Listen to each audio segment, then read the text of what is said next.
Abdullah bin Suhail adalah salah satu sahabat awal Nabi Muhammad. Ia lahir di Mekah dari Suhail bin Amr, seorang pemimpin terkemuka suku Quraisy. Abdullah bin Suhail adalah salah satu orang pertama yang masuk Islam, dan dia menghadapi penganiayaan besar karena keyakinannya. Dia dipenjarakan oleh ayahnya, dan rantainya sangat ketat sehingga memotong dagingnya. Pada tahun 622 M, Nabi Muhammad dan para pengikutnya hijrah ke Madinah. Abdullah bin Suhail tidak bisa bergabung dengan mereka saat itu, karena dia masih di penjara. Namun, dia akhirnya berhasil melarikan diri dan pergi ke Madinah. Begitu sampai di Madinah, Abdullah bin Suhail menjadi sahabat dekat Nabi Muhammad.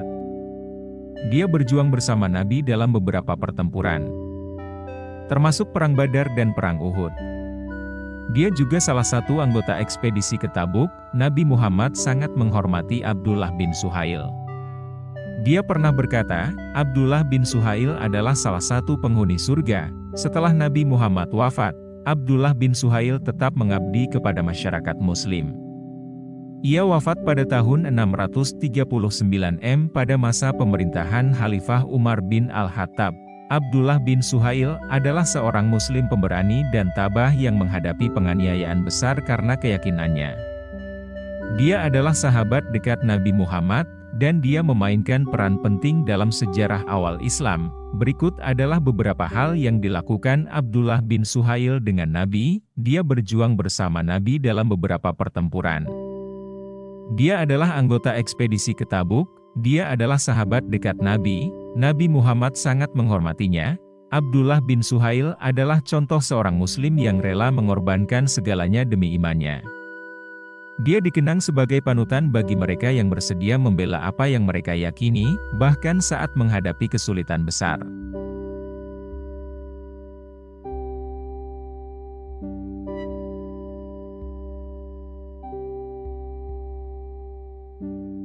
Abdullah bin Suhail adalah seorang sahabat Nabi Muhammad. Dia adalah putra Suhail bin Amr, salah satu pemimpin terkemuka suku Quraisy. Abdullah bin Suhail adalah salah satu orang pertama yang masuk Islam, dan dia menghadapi penganiayaan yang hebat karena keyakinannya. Dia dipenjarakan oleh ayahnya, dan rantainya begitu ketat sehingga memotong dagingnya. Pada tahun 628 M, Nabi Muhammad dan para pengikutnya membuat perjanjian Hudaybiyah dengan suku Quraisy. Salah satu syarat perjanjian itu adalah bahwa siapapun yang berada di Mekah pada saat itu tidak boleh pergi. Ini berarti bahwa Abdullah bin Suhail, yang masih di penjara, tidak bisa pergi ke Madinah bersama Muslim lainnya. Abdullah bin Suhail akhirnya dibebaskan dari penjara. Tetapi dia tidak diizinkan meninggalkan Mekah. Dia dipaksa tinggal di kota dan terus menghadapi penganiayaan. Pada tahun 630 M, Nabi Muhammad dan para pengikutnya menaklukkan Mekah. Abdullah bin Suhail akhirnya bisa meninggalkan kota dan bergabung dengan komunitas Muslim di Madinah. Abdullah bin Suhail bertempur bersama Nabi Muhammad dalam beberapa pertempuran, termasuk pertempuran Badar dan pertempuran Uhud. Dia juga anggota ekspedisi Tabuk.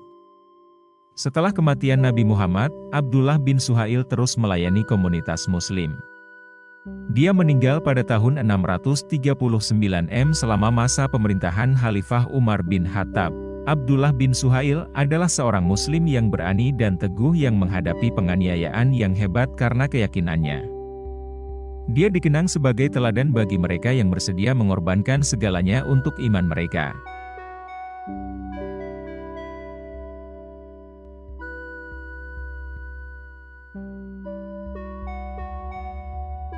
Bersama Rasulullah, saat perjanjian Hudaybiyah sedang disusun, tiba-tiba muncul Abu Jandal bin Suhail. Ia datang menemui Nabi Shallallahu Alaihi Wasallam dan para sahabatnya dengan rantai besi. Melihat penampakan anaknya yang kabur, Suhail bin Amr sangat marah dan langsung menamparnya. Suhail menarik-narik kerah baju putranya dan berkata, "Muhammad, perjanjian antara kami dan engkau telah terjalin dengan kuat sebelum dia tiba." Nabi menjawab, "Kamu benar." Maka Abu Jandal berteriak sekencang-kencangnya, "Wahai umat Islam, apakah aku telah dikembalikan kepada kaum musyrik?" Mereka akan melakukan sesuatu untuk membuat saya meninggalkan iman saya.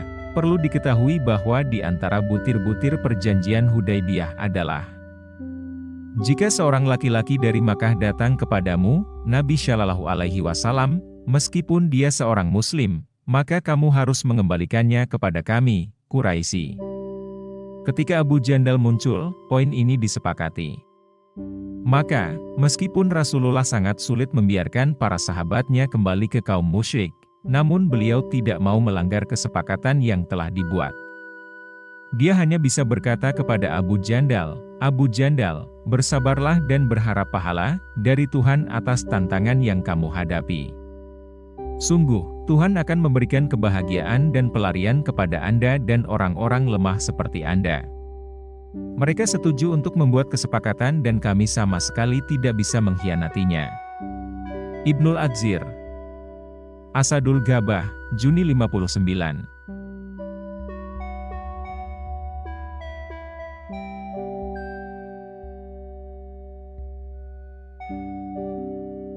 Bersama para sahabat, ada cerita menarik tentang Abu Jandal setelah Nabi tidak bisa memenuhi permintaannya untuk diajak ke tanah Madinah. Dia dan 70 orang yang mengalami nasib yang sama seperti dia di Mekah lolos dari tawanan Quraisy. Mereka berkuda dan bergabung dengan Abul Basir radhiyallahu anhu. Tidak semua dari mereka ingin mengikuti Rasulullah ke Madinah. Khawatir Rasulullah akan membawa mereka kembali ke Makkah lagi. Mereka bergabung dengan orang-orang dari Ghifar, Aslam, Juhainah dan suku Arab lainnya yang telah masuk Islam. Hingga jumlahnya mencapai 300 orang.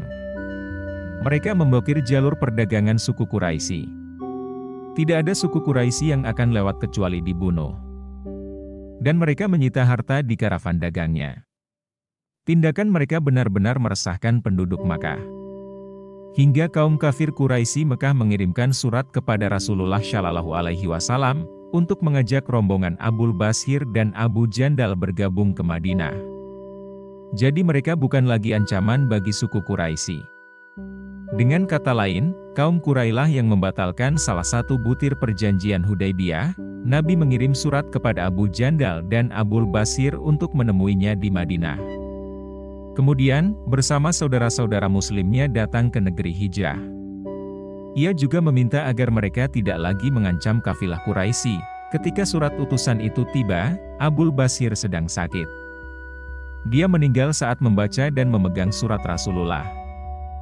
Semoga Tuhan memberkatinya dan memberinya kedamaian. Kemudian Abu Jandal menguburkan temannya, Ibnul Adzir, Asadul Ghabah, Juni 40.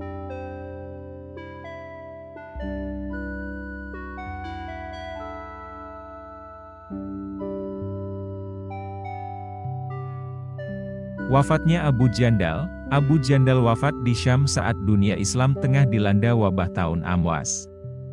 Tepatnya di tahun 18H, di masa pemerintahan Umar bin Al-Khattab radhiyallahu anhu, Abu Jandal bin Suhail meninggal dalam wabah Emmaus di Yordania saat ini pada tahun 18H atau 639 M. Wabah tersebut merupakan wabah besar yang melanda wilayah tersebut, dan diperkirakan telah membunuh jutaan orang.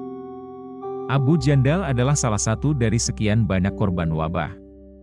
Abu Jandal adalah seorang muslim pemberani dan tabah yang menghadapi penganiayaan besar karena keyakinannya. Ia dikenang sebagai panutan bagi mereka yang rela mengorbankan segalanya demi keyakinannya. Meninggalnya Abu Jandal merupakan kerugian besar bagi umat Islam. Dia adalah pemimpin yang dihormati dan berpengalaman, dan kematiannya merupakan pukulan besar bagi pasukan muslim.